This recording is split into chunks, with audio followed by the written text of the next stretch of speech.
Hi friends, welcome back to my channel. റീമാറ്റിൻ്റെ പുതിയൊരു വീഡിയോയിലേക്ക് എല്ലാവർക്കും സ്വാഗതം. അപ്പം ഇന്ന് ചെയ്യാൻ പോകുന്നത് നമ്മുടെ കർക്കിടക മാസത്തിലെ സ്പെഷ്യലായിട്ടുള്ള ഉലുവുണ്ടയാണ്. വീഡിയോ ഇടാൻ ഇത്തിരി വൈകിപ്പോയി എന്നറിയാം, അപ്പോൾ എല്ലാവരും ക്ഷമിക്കുക. അപ്പം നമുക്ക് വീഡിയോയിലോട്ട് പോവാം. ആവശ്യമായ സാധനങ്ങൾ: ഉലുവ 500 ഗ്രാം, അരി 650 ഗ്രാം, എള്ള് 200 ഗ്രാം, ജീരകം 50 ഗ്രാം, ചതോപ്പ 50 ഗ്രാം, ശർക്കര 750 ഗ്രാം, നാളികേരം 3 എണ്ണം, നെയ്യ് 1 സ്പൂൺ. ആദ്യം തന്നെ അരി വറുത്തെടുക്കുകയാണ്. അപ്പോൾ ഒരുമിച്ചിട്ട് വറുത്തെടുക്കരുത്, 2-3-4 പ്രാവശ്യമായിട്ടൊക്കെ ഇട്ടിട്ട് വേണം വറുത്തെടുക്കാൻ. ഒരുമിച്ചിട്ട് വറവാൻ ഇത്തിരി ബുദ്ധിമുട്ടായിരിക്കും, കരിഞ്ഞും പോകും. അതിനുശേഷം എള്ള് വറുത്തെടുക്കുകയാണ്. എള്ള് ഒരുമിച്ചിട്ടാണ് കേട്ടോ വറുത്തെടുക്കുന്നത്. ഉലുവയും 2-3 പ്രാവശ്യമായിട്ട് വേണം വറുത്തെടുക്കാനായിട്ട്. ഉലുവയുടെ കളർ ഇതുപോലെയാവും. പിന്നെ ജീരകം വറുത്തെടുക്കാനുണ്ട്. ജീരകം ഒറ്റ പ്രാവശ്യമായിട്ട് വറുത്തെടുക്കാം, 50 ഗ്രാമല്ലേ ഉള്ളൂ. പിന്നെ വറുത്തെടുക്കുന്നത് ചതോപ്പയാണ് കേട്ടോ. ചതോപ്പ ഇതുപോലെ ഉള്ള സാധനമാണ്. ഇത് ആയുർവേദ കടയിലാണ് കിട്ടുക. ചതോപ്പ വാങ്ങിക്കൊണ്ടുവരാൻ വൈകി, അതുകൊണ്ട് തന്നെ ലാസ്റ്റാണ് കേട്ടോ ഞാൻ ചതോപ്പ വറുത്തത്.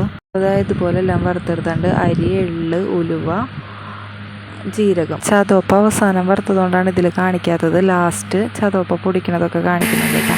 അപ്പോൾ ഉലുവ വറുത്തത് ഇതുപോലെ മിക്സിയിലിട്ട് പൊടിച്ചെടുക്കുകയാണ്. പിന്നെ അരിയും വറുത്തതും പൊടിച്ചെടുക്കുന്നുണ്ട്. പിന്നെ ജീരകവും എള്ളും ഒരുമിച്ചിട്ടാണ് ഞാൻ പൊടിച്ചെടുക്കുന്നത്, കാരണം കുറേശ്ശല്ലേ ഉള്ളൂ. ചതോപ്പയും ഇതിൻ്റെ കൂട്ടത്തിലിടായിരുന്നു, പക്ഷെ അന്നേരം ഞാൻ ചതോപ്പ വാങ്ങിച്ചിട്ടുണ്ടായില്ല. ലാസ്റ്റ് ചതോപ്പയും പൊടിച്ചിട്ട് ഇതുപോലെ എല്ലാം അരിച്ച് മാറ്റി വെച്ചിട്ടുണ്ട് കേട്ടോ. അപ്പോൾ എള്ള്, ചതോപ്പ, ജീരകം ഇത് നമുക്ക് ഒരുമിച്ച് പൊടിച്ച് അരിച്ചെടുക്കാവുന്നതേ ഉള്ളൂ. അപ്പോൾ ഇതുപോലെ 3 പാത്രത്തിലാക്കി വെച്ചിട്ടുണ്ട്. അതിനുശേഷം നമ്മുടെ ശർക്കര ഉരുക്കാനായിട്ട് വെച്ചിട്ടുണ്ട്. ഇത്തിരി വെള്ളം ഒഴിച്ചിട്ട് ഉരുക്കാനായിട്ട് അടുപ്പത്ത് വെച്ചിട്ടുണ്ട്. അപ്പോൾ അത് ഉരുകണ സമയം കൊണ്ട് നമുക്ക് കുറച്ച് തേങ്ങ ചിരകി എടുക്കാം കേട്ടോ. അപ്പോൾ ഞാനെടുത്ത തേങ്ങയിൽ കൊപ്പറയായിരുന്നു ഉണ്ടായിരുന്നത് കൂടുതൽ, ഒരെണ്ണത്തെ തേങ്ങ ഉണ്ടായിരുന്നുള്ളൂ. അപ്പോൾ അതുകൊണ്ട് തന്നെ കൊപ്പറ ഇങ്ങനെ കൊത്തിയെടുത്തിട്ട് മിക്സിയുടെ ജാറിലിട്ട് കറക്കി എടുക്കുന്നുണ്ട്. ഞാനൊന്ന് ഒതുക്കിയെടുക്കാൻ വേണ്ടിയാണ് അങ്ങനെ ചെയ്തത്. ഒരു തേങ്ങ ചിരകിയും എടുത്തിട്ടുണ്ട്. അപ്പോൾ നമ്മുടെ എല്ലാ സാധനങ്ങളും റെഡി ആയിട്ടുണ്ട്. പൊടിച്ച് അരിച്ചൊക്കെ എടുത്ത് വെച്ച എല്ലാ പൊടികളും റെഡി ആയിട്ടുണ്ട്. അപ്പോൾ പൊടിച്ചരിച്ച് വന്ന സമയത്ത് അവസാനം അരിയും ഉലുവയും കൂടി ഒരു ഇത്തിരി ലാസ്റ്റ് നമുക്കിങ്ങനെ അരിച്ച് തരി കിട്ടില്ലേ, അത് ഒരുമിച്ച് പൊടിച്ചെടുത്തിട്ടുണ്ടായിട്ട് അതാണ് ഞാൻ ഈ പേപ്പറിൽ നിന്ന് ആദ്യം ഇട്ടത്. അതിന് ശേഷം പിന്നെ ഉലുവ പൊടിച്ചതിട്ടു. അതിൻ്റെ മുകളിൽ നമ്മൾ അരി വറുത്ത് പൊടിച്ചത് ഇട്ടു. പിന്നെ എള്ള്, ജീരകം പൊടിച്ചതിട്ടു. പിന്നെ നമ്മുടെ തേങ്ങ, എള്ള് ജീരകം പൊടിച്ചതിൽ തന്നെ ചതോപ്പയുണ്ട് കേട്ടോ. തേങ്ങ ഇട്ടു. തേങ്ങ 3 തേങ്ങയും ഫുള്ളായിട്ട് ഇട്ടിട്ടുണ്ട് കേട്ടോ. നല്ലോണം ഇട്ടിട്ടുണ്ട്, കാരണം നല്ലോണം നനയ്ക്കാൻ വേണ്ടിയായിരുന്നു.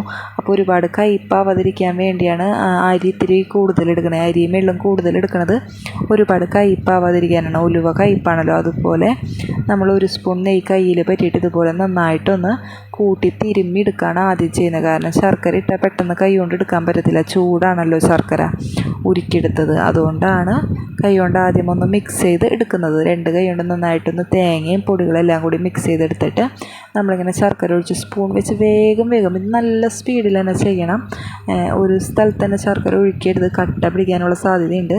അപ്പോൾ വേഗം ഇങ്ങനെ കുഴച്ചെടുത്തിട്ട് ശർക്കരയുടെ ചൂടാറുന്നതിന് മുമ്പ് തന്നെ ഉണ്ട പിടിക്കണം കേട്ടോ. അപ്പോൾ ഉണ്ട പിടിക്കാൻ നേരത്ത് ഞാനും അമ്മയും കൂടിയാണ് പിടിക്കുന്നത്, കാരണം ചൂടാറുന്നേക്ക് മുന്നേ പിടിക്കാനായിട്ട്.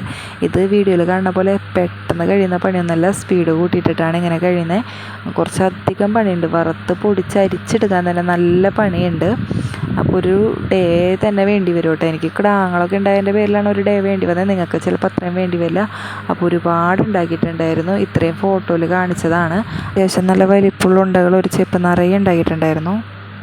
അപ്പോൾ വീഡിയോ ഇഷ്ടമായാൽ ലൈക്ക് ചെയ്യുക, ഷെയർ ചെയ്യുക, സബ്സ്ക്രൈബ് ചെയ്യണതിൻ്റെ ഒപ്പം മോളിൽ ബെല്ലൈക്കൺ കൂടി അമർത്തുക. അപ്പോൾ ഞാനിടുന്ന വീഡിയോയുടെ നോട്ടിഫിക്കേഷൻ നിങ്ങൾക്ക് കിട്ടുന്നതായിരിക്കും. അടുത്തൊരു വീഡിയോയുമായി കാണുന്നത്. ഒരു bye. Thank you for watching.